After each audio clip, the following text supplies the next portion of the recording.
People keep asking how I published my book. And since I self-published and have done everything, I thought maybe I should share the story, especially if you are overwhelmed, but you want to write a book. Hi, that was me.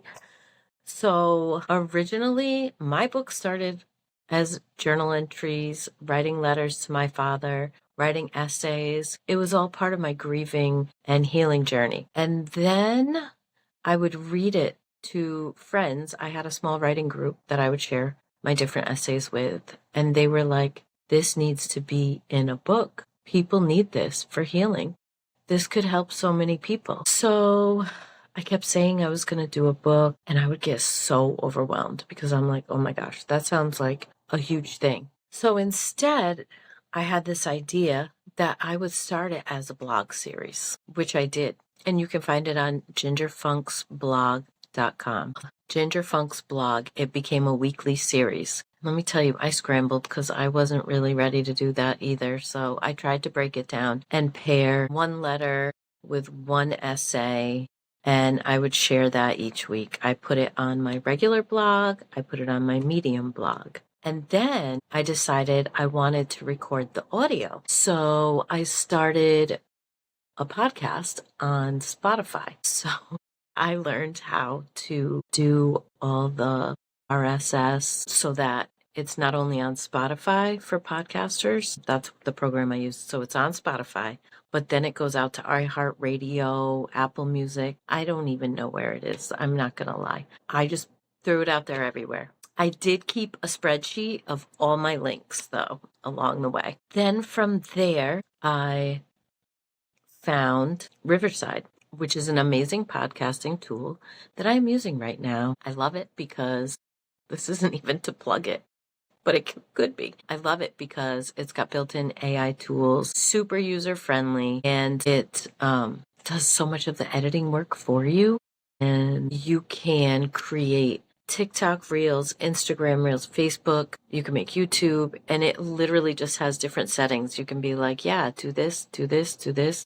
It will generate captions, audio, so I could do standalone audio. But what's even cooler is that after I had uploaded it to Spotify, I could take that audio, put it into Riverside, and you can set up a whole branding kit, which I also did. I do all this for fun. And then with that, it will create like captions. So I've created several videos that are just the captions with my voice. Then found a tool, CapCut, if you haven't used that before, where I could actually take the script, put it into CapCut, and it has an AI feature to create cartoons, nature videos, whatever, with just your words, and it will create videos for you. Some of them are a little, but overall, super easy to use. Or you can change the voice to yours. You can use an AI voice. So many things I've explored on there. As you can tell, I kind of like self-learning. So if that's for you, then we're besties now. Yeah, that's not even how I did the book. So moving on, those are all the things I did around it in preparing. But then I went down the TikTok/YouTube rabbit holes and started researching to find out about the different steps. I ended up purchasing ISBN numbers. So see the back right there? That's your ISBN number. So Amazon will give you a free one. You once they do that, they control your book. If you purchase your own from, I think it's Boker, something like that, then you own it. You can publish it to any platform, and the book is yours. So right now, I'm only on Amazon, but I do have plans to upload it to, what's it called? Ingram Spark. There's also D2D, but I did learn a lot between YouTube, TikTok. Then I did a lot of research in editing. I used ChatGPT to help me line edit because I did not want it changing all my writing. I then had 2 humans edit it for me because by the time I was done putting it into a book, I had read it so many times that I couldn't even comprehend my own writing anymore. I was like, I'm done. The whole process, I started 6 years ago, but I really got into it about 6 months ago on top of a full-time job. So what I did was what do you call it? All right, so I did the editing 3 different ways, or 2 people, one ChatGPT walkthrough by myself. Then from there, I found someone on Fiverr to design the cover, although I kind of did it myself. I highly suggest having somebody do the cover because I'm so happy with how this came out. And then I had someone else do the formatting for the interior. I was going to have a friend do it, but then I wanted the letters a little bit different than the actual writing. But overall, I will say I'm very happy how this looks. I mean, it takes a lot of work. I kept trying to do it myself because the first person that I found on Fiverr, I was not overly impressed with, and they were not following my instructions. So there's a lot of questions that you want to ask, or make sure that they ask you sufficient questions if this is your first time, because there's so many different formats. And my first formatter wanted it to be 8.5 by 11. And I'm like, no, this book is 6 by 9. That's how I would like to keep it. So I sent it out, and that takes a little while. Then I had to upload it to Amazon. And then after that, you have to wait for them to approve it. There's an ebook and a paperback. Each one needs an ISBN number. So I actually bought 10, but that's only because it was a lot cheaper to buy 10. I think it was cheaper to buy 10 than it was to buy 2, or about the same price. So I now need to write 4 more books, I guess. And then, what else did I do?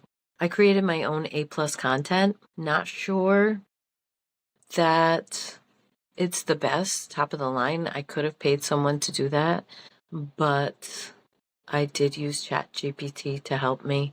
I just wanted something on there. So if you don't know what A+ content is, I don't exactly know the details, but I do know when you go to purchase something, there's the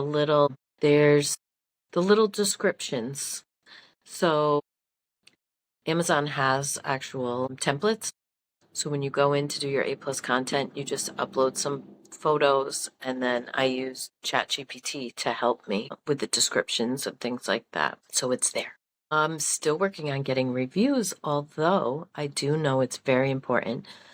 So there's a few things. Let me just tell you some of the things that I had issues with that I would do differently the next time around. Number 1, I probably would not rush. I think I tried to rush too much to get the book out, even though it took me 6 years.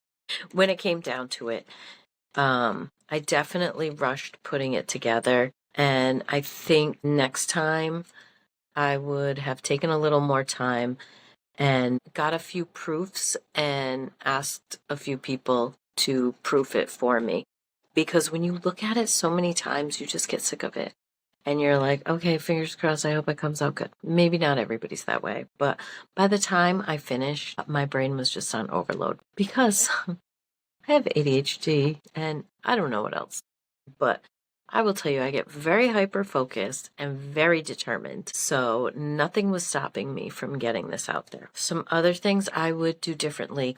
Okay, the cover, I love. I was very happy with the person I found on Fiverr. I found that it wasn't super expensive, and I will definitely be using her again. As far as the interior, I wish I had not gone cheap the first time because I ended up paying someone else who was more expensive. So I paid 2 people, and that was actually half of the cost, probably, of publishing this. It would have cost me way less had I researched a little bit more and spent a little bit more in the first place. But it was a learning experience. So definitely read the reviews on Fiverr beforehand and be willing to invest in those 3 things. I would say the cover, the interior formatting, and the editing. Definitely. All key parts. Aside from that, please ask questions because I'm sure there's way more things. I mean, once I actually did the book, I think I would have started promoting it earlier, but even though everyone kept telling me to, I was like, it's not ready. It's not ready. But then I saw how important it is to have stuff ahead of time. So I would definitely start pushing pre-sales and all that because it just gives you more time. I will say that the pre-orders were a lot of work in some degree. I loved it, but it depends on how you do it. So I set up a Beacons account, which I have. Feel free to ask questions about that. I actually love Beacons. It connects with Stripe, so you can collect names, addresses, all that. But there's plenty of other, things out there. I had the free Beacons, and then I think I had like the $10 a month.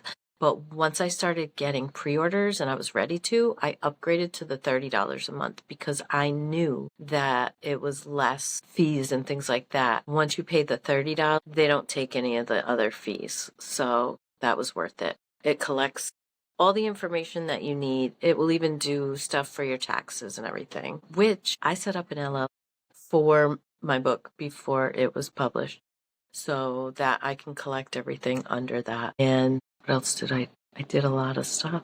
I did a lot and I'm probably forgetting a lot. But if you have any questions, ask me because I would love to help people that are looking to self-publish their first book.